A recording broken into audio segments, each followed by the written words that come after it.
Hello बच्चों, मैं बसंत कुमार गुप्ता। देखिए, जो चर्चा चल रही थी प्रकाश की प्रकृति के बारे में, और मैंने प्रकाश की प्रकृति में हाइगन्स का सिद्धांत बताया। उसके मुख्य 3 बिंदु थे, और हाइगन्स के सिद्धांत के अनुसार प्रकाश के परावर्तन की व्याख्या की। आप एक बार 2 बार वीडियो चला के परावर्तन वाला देख लीजिएगा। अब आता है कि हाइगन्स के सिद्धांत से प्रकाश के अपवर्तन की व्याख्या कैसे करते हैं। प्रकाश का अपवर्तन आप लोगों को पढ़ाया गया होगा कि जब प्रकाश किरणें एक माध्यम से, मान लीजिए लाइन जो है 2 माध्यमों को पृथक करता है। अगर कोई प्रकाश की किरण एक माध्यम से दूसरे माध्यम में जाती है तो अपने मार्ग से विचलित हो जाती है, अपने पथ से विचलित हो जाती है। इस घटना को क्या कहते हैं? प्रकाश का अपवर्तन। और अगर यदि प्रकाश किरणें सघन से विरल से सघन में जाती हैं तो आप अविलंब की ओर झुक जाती हैं। मान लीजिए विरल है और ये आपका सघन। विरल को मैंने 1 माध्यम नाम दिया, सघन को 2 नाम दिया।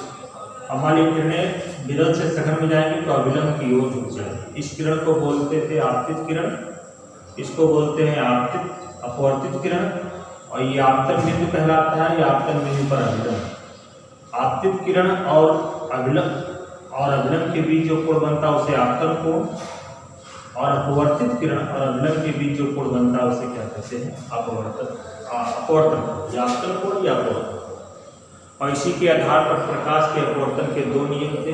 पहला नियम था आपतित किरण, अपवर्तित किरण और आपतन बिंदु पर अविलंब। तीनों जो होते हैं एक ही तल में होते हैं। और दूसरा नियम था कि किन्हीं दिए गए 2 माध्यमों के लिए आपतन कोण की जया मतलब साइन, और अपवर्तन कोण की जया का अनुपात सदैव एक नियतांक होता है। इस नियतांक को पहले माध्यम के सापेक्ष दूसरे माध्यम का अपवर्तन कहते हैं। अब इसी को हमको व्याख्या करनी है। तो आता है कि हाइगन्स के सिद्धांत से प्रकाश के अपवर्तन की व्याख्या कैसे करेंगे। जिस तरह हमने पहले बताया था उसी तरीके से इसको किया जाएगा। तो चलते हैं, इस बात को प्रूव करते हैं। तो इसको करने के लिए पहले माना z डैश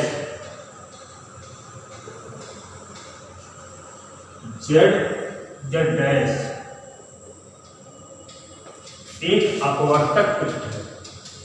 z डैश क्या है? एक अपवर्तक पृष्ठ है जो 2 माध्यमों को पृथक करता है। यानी इस लाइन के ऊपर कोई दूसरा माध्यम है और इस लाइन के नीचे कोई दूसरा माध्यम है। माना पहले माध्यम, इसको पहला माध्यम समझ लीजिए, इसको दूसरा माध्यम।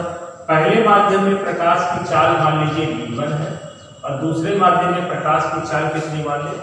v2। माना एक समतल तरंगाग्र AB, एक समतल तरंगाग्र AB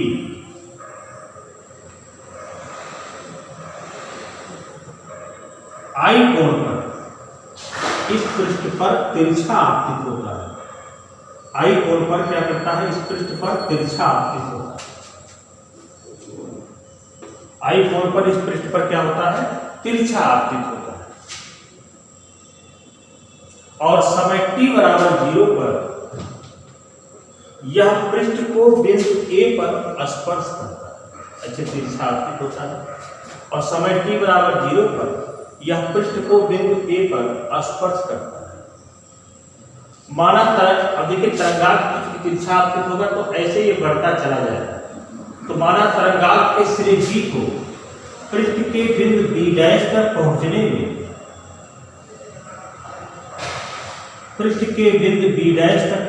में t समय लगता है। यानी इसको यहां से यहां तक आने में कितना समय लगता है? t समय लगता है। तब BA डैश जो हो जाएगा, BA डैश बराबर क्या हो जाएगा? B1 t। क्योंकि इस माध्यम में प्रकाश की चाल B1 माने, तो यहां से जब यहां तक आएगा तो t समय लगेगा। तो यहां से यहां तक की दूरी बराबर क्या हो जाएगा? 40 समय। यानी BA डैश का मान क्या हो जाएगा? ये किरण है किरण जो होती है तरंगाग्र के लंबवत खींची गई रेखा होती है, किरण हमेशा तरंगाग्र पर लंबवत होती है। इतना आपको समझ में आ गया। अब जैसे जैसे तरंगाग्र आगे बढ़ता है वह पृष्ठ एक बी ना मान के ए डैश मान बी ना मान के इसको क्या माने बी ए डैश बराबर क्या जाएगा B1। जैसे जैसे तरंगाग्र आगे बढ़ता है वह पृष्ठ को बिंदु ए व ए डैश के बीच में क्या करेगा, स्पर्श करेगा। ऐसे तरंगाग्र आगे बढ़ता जाएगा तो पृष्ठ को क्या करेगा, बिंदु ए और ए डैश के बीच क्या करेगा, स्पर्श करेगा। तो हाइगन्स के सिद्धांत से इस पृष्ठ पर स्थित जितने भी बिंदु होंगे सब एक नए तरंग स्रोत का कार्य करेंगे, जिससे द्वितीयक तरंगिकाएं सभी माध्यमों में चारों दिशाओं में क्या होंगी, संचरित होंगी। तो पहले माध्यम में B1 चाल से और दूसरे माध्यम में B2 चाल से चले। हम चूंकि दूसरे माध्यम की बात कर रहे हैं, मान लीजिए कि दूसरे तो सर्वप्रथम तरंगिकाएं कहां से निकलेंगी, यहां से निकलेंगे, क्योंकि सबसे पहले यही टच हुआ है। तो सर्वप्रथम बिंदु ए से द्वितीय तरंगिकाएं निकलेंगी, जो पहले माध्यम में B1 चाल से और दूसरे माध्यम में B2 चाल से चलेंगी। मान लीजिए इस माध्यम में जो तरंगिकाएं चल रही हैं वो T समय में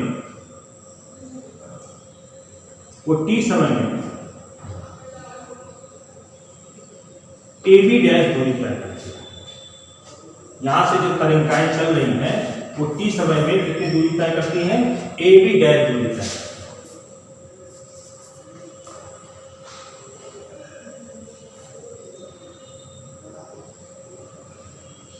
AB डैश दूरी तय। अब ध्यान से समझना, T समय में ये वाला सिरा यहां पहुंच गया और उतनी ही समय में ये वाला सिरा कहां पहुंच गया, यहां पहुंच गया।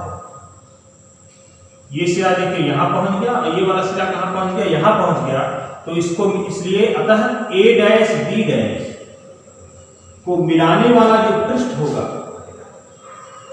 A डैश B डैश को जो मिलाने वाला पृष्ठ होगा वो तरंगाग्र की नई स्थिति को व्यक्त करेगा। ये तरंगाग्र आगे बढ़ता चला जाएगा, केवल हमने T समय की चर्चा है। T समय में देखिए ये सिरा यहां से यहां पहुंच गया और ये सिरा यहां से यहां पहुंच गया। तो A डैश B डैश को मिलाने वाला पृष्ठ जो होगा वो नए तरंगाग्र को प्रदर्शित करेगा, जिसे हम क्या कहते हैं, अपवर्तित तरंगाग्र। क्या कहते हैं, अपवर्तित तरंगाग्र कहते हैं।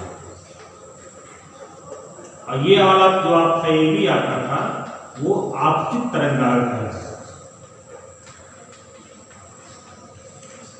माना अपवर्तित तरंगाग्र जो है पृष्ठ के साथ कैपिटल R कोण, स्मॉल r कोण बना रहा है।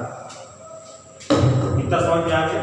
क्योंकि हमको दूसरे माध्यम में, पहले माध्यम में भी कुछ किरणें चलेंगे और यहाँ पर जो दूसरे माध्यम में की बात कर रहे हैं, अपवर्तन के नियम का सत्यापन कर रहे हैं। तो चित्र से आप देखिए समकोण त्रिभुज,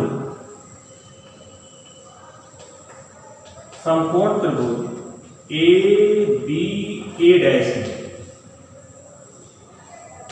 साइन आई बोलिए कितना हो जाएगा, साइन आई बराबर क्या हो जाएगा, लंब का आपका क्या हो जाएगा, BA डैश बटे A dash.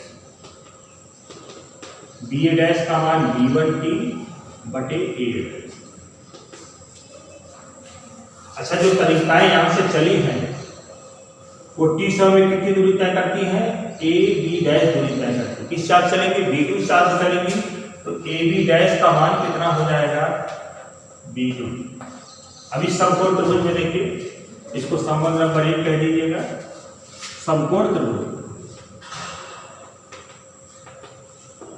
AB dash A dash sine R कितनी, साइन आर बना क्या हो जाएगा, लंब बटे कर्ण। तो लंब में आपका कितना हो जाएगा, AB डैश बटे कर्ण आपका क्या हो जाएगा, A डैश। तो बराबर हो जाएगा B2T बटे A डैश।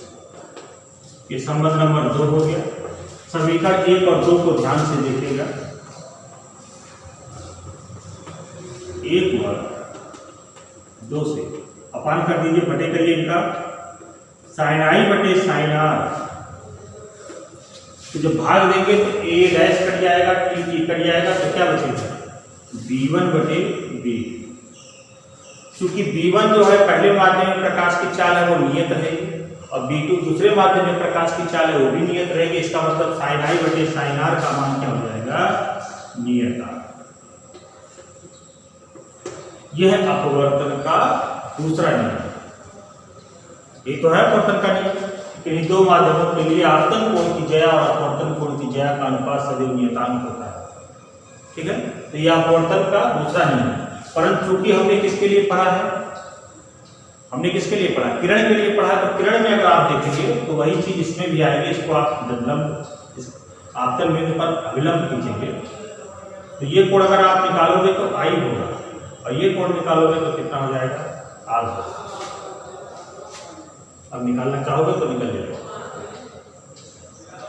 क्लियर समझ में आ गया? तो ऐसे लिखेंगे, ये लिखेंगे यहाँ अपवर्तन का या स्नेल का दूसरा नियम, स्नेल अपवर्तन का दूसरा नियम है।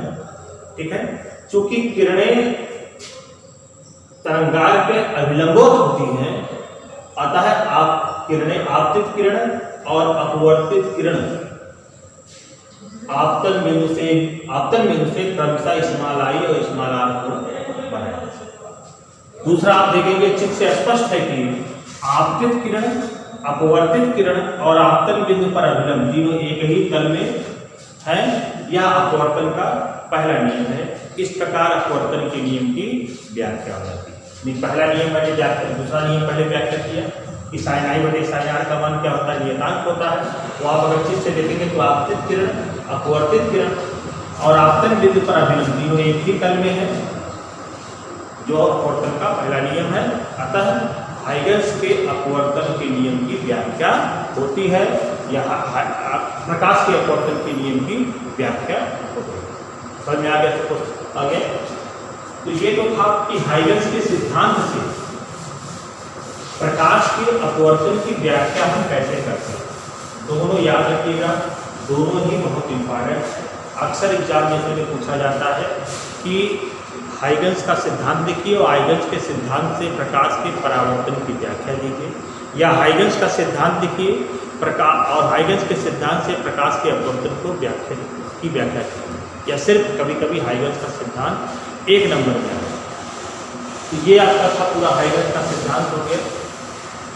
अब इसमें एक चीज महत्वपूर्ण है कि साइन भी मैंने बताया कि साइन आई बटे साइन आर का मान क्या होता है, V1 बटे V2, और साइन आई बटे साइन आई को क्या कहते हैं, 1/2 कहते हैं।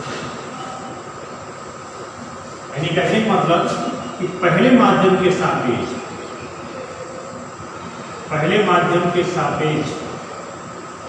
उसको बोलते हैं पहले माध्यम के सापेक्ष दूसरे का, पहले माध्यम के सापेक्ष दूसरे माध्यम का अपवर्तनांक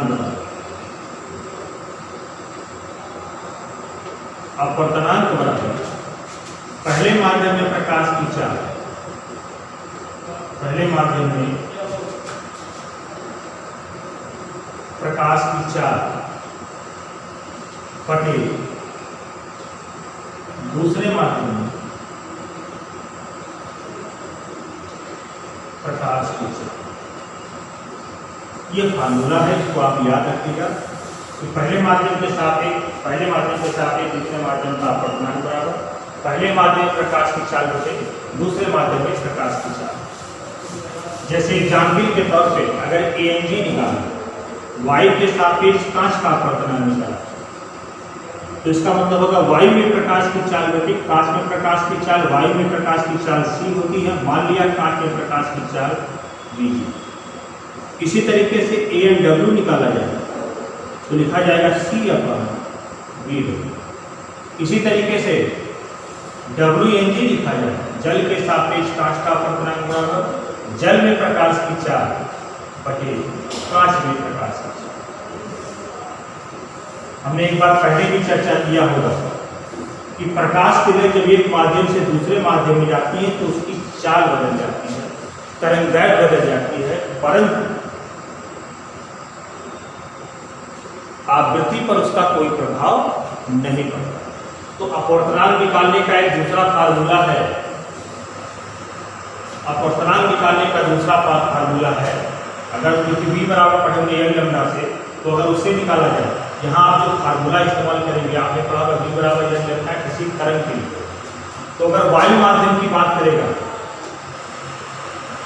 तो वायु माध्यम के लिए आप ये इस्तेमाल करेंगे C बराबर न्यू लैम्डा। वायु माध्यम के लिए ये फार्मूला है, और किसी अन्य माध्यम के लिए ये फार्मूला लिखेंगे V बराबर क्या हो जाएगा न्यू लैम्डा। जहां V क्या उस माध्यम में प्रकाश की चाल है, न्यू सेम ही रहेगा, लैम्डा बदल। तो इस फार्मूले को एक किसी तरंगदैर्घ्य के पद में अपवर्तनांक निकालने का एक फार्मूला और है 1n2 बराबर लैम्डा 1 बटे लैम्डा, अर्थात पहले माध्यम में प्रकाश की तरंगदैर्घ्य बटे दूसरे माध्यम में प्रकाश की तरंगदैर्घ्य। अगर इसमें फार्मूला अप्लाई किया जाए तो Ang बराबर क्या हो जाएगा लैम्डा a बटे लैम्डा। Anw क्या हो जाएगा लैम्डा a बटे लैम्डा w, और Wng क्या हो जाएगा लैम्डा w बटे लैम्डा। ये फार्मूला है जिस पर आपको सवाल लगाना है, पर बहुत कठिन सवाल नहीं है, इसी फार्मूले पर सवाल आता है। अब एक इसमें और आता है, उसको आपको समझा देते हैं, इस टॉपिक आपका समाप्त हो जाएगा। बहुत छोटा लेसन था, पढ़ाई बड़ा इंपॉर्टेंट। अगला आता है प्रकाशीय पथ।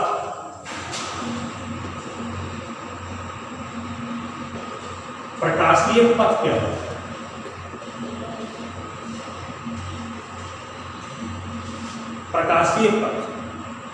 प्रकाशीय पथ का मतलब हो जाएगा कि अगर मान लीजिए कोई प्रकाश की किरण यन अपवर्तनांक के,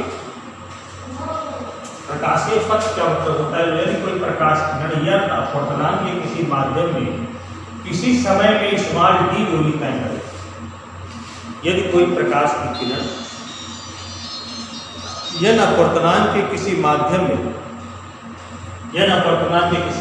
में स्मॉल d दूरी समय तय करती है, तो उतने ही समय वायु माध्यम में चली गई दूरी क्या होगी nd होगी, और इस nd को क्या कहते हैं प्रकाशीय पथ।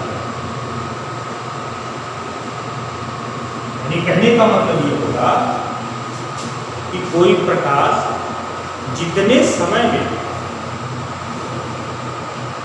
यन अपवर्तनांक के किसी माध्यम में स्मॉल d दूरी तय करती है, तो उतने ही समय में वायु माध्यम में उस प्रकाश द्वारा चली गई दूरी को प्रकाशीय पथ कहते हैं, और इसका मान कितना आता है n × t।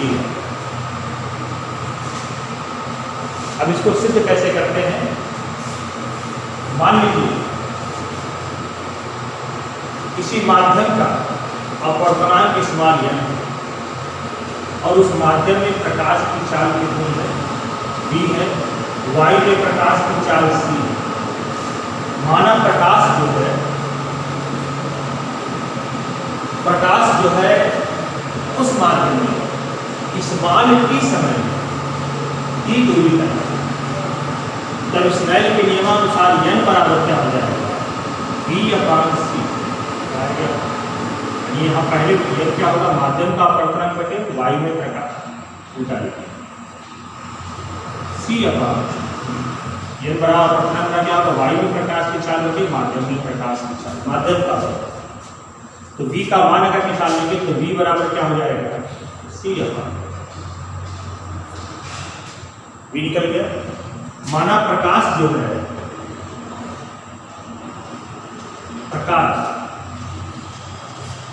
माध्यम में स्मॉल t समय स्मॉल d दूरी तय है,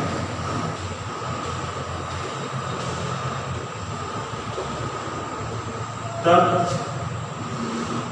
समय बराबर क्या होता है दूरी बटे चाल। दूरी क्या है स्मॉल d, अच्छा किस चाल से तय करेगी माध्यम में v चाल से।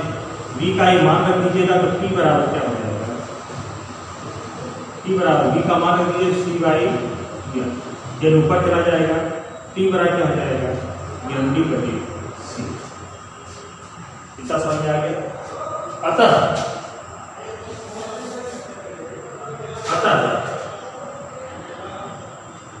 प्रकाश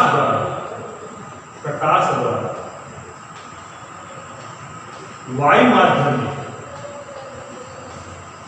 टी समय में चली गई दूरी, टी समय में चली गई दूरी क्या हो जाएगी, उतने ही समय में वायु माध्यम में चली गई दूरी, दूरी बराबर क्या होता है चाल गुणे समय। तो किस चाल से प्रकाश चलेगा, सी चाल चलेगा, कितने समय चलना है टी, टी का मान रख दीजिए, टी का मान कितना है एन डी अपॉन सी, सी कट जाएगा तो एन डी, इसलिए प्रकाशीय पथ क्या हो जाएगा, प्रकाशीय पथ क्या हो जाएगा, इतना समझ आ गया। यानी प्रकाशीय पथ का मतलब होता है कि यदि कोई प्रकाश की किरण किसी माध्यम में या वर्तमान किसी माध्यम में डी दूरी तय करती है तो उतने समय में प्रकाश में चली गई दूरी को क्या कहते हैं, प्रकाशीय पथ कहते हैं। प्रकाशीय पथ का मान कितना होता है यह।